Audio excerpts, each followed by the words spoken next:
Okay guys, for today's video ay maglilinis tayo ng ating 1911 piston. At ganito po ang sistema ko pagka ako'y naglilinis po ng baril.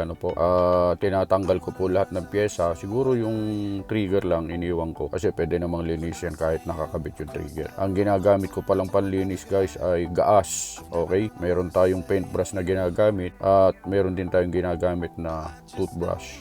Kailangan nating pagtiyagaan na hanggang sa maabot ng ating panlinis ay nililinisan natin mabuti para matanggal lahat ng dumi. Okay, hindi po maganda na hindi tayo naglilinis ng baril sapagkat pag tayo ay naglalaro, maaring yung dumi ang nagiging sanhi ng malfunction ng gamit. So kailangan malinis na mabuti. Yung slide pala natin guys ay tinanggal ko na rin yung firing pin bago ko siya linisan para malinisan din mabuti yung loob ng pinaglalagyan ng firing pin.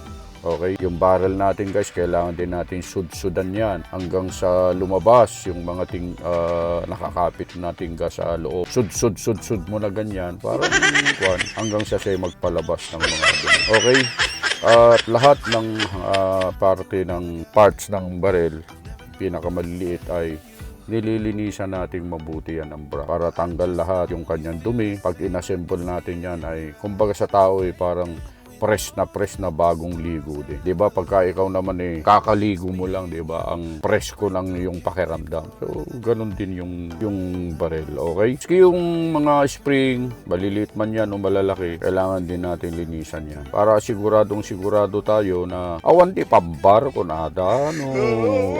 Ayam ka. Karugit naman.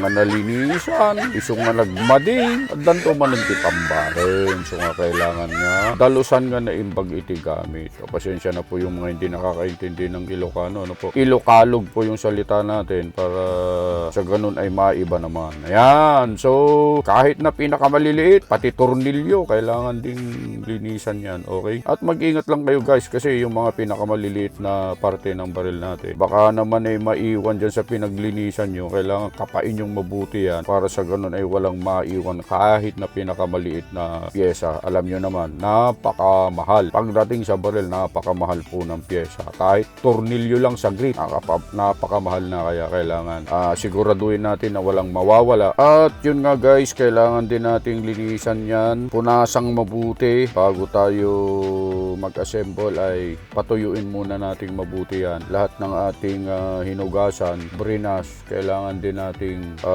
punasan ng kahit anong pamunas para sa ganun ay matuyo siya. Okay, and then hihintayin natin mga ilang saglit lang. Ginagawa ko pala dyan guys, pagkatapos ko pa pong punasan niya, binoblower ko po yan. Binoblower ko para tanggal lahat ng mga gaas na nasa loob. Yung mga ngit-singit na hindi po naabot ng ating pamunas ay binoblower natin para magang-maga talaga. Tigang na tigang talaga. Okay, so ganun guys ang sistema ko sa paglilinis ng mga pyesa ng baril bago natin i-assemble. Sa mga susunod na videos natin guys ay papakita ko naman sa inyo kung paano buuin yung ating nilinisan na 1911 na pistol. Okay? At hanggang dito na lang ating video guys at sana nagustuhan nyo yung ating magulo at hindi maintindihan na paglilinis ng baril sapagkat napakabilis ng mga galaw natin dyan at naka-time lapse tayo guys. Papalo na lang yung ating Just Vlog para sa ganun ay updated kayo sa mga videos na i-upload natin next time. At paki-subscribe na rin yung ating YouTube channel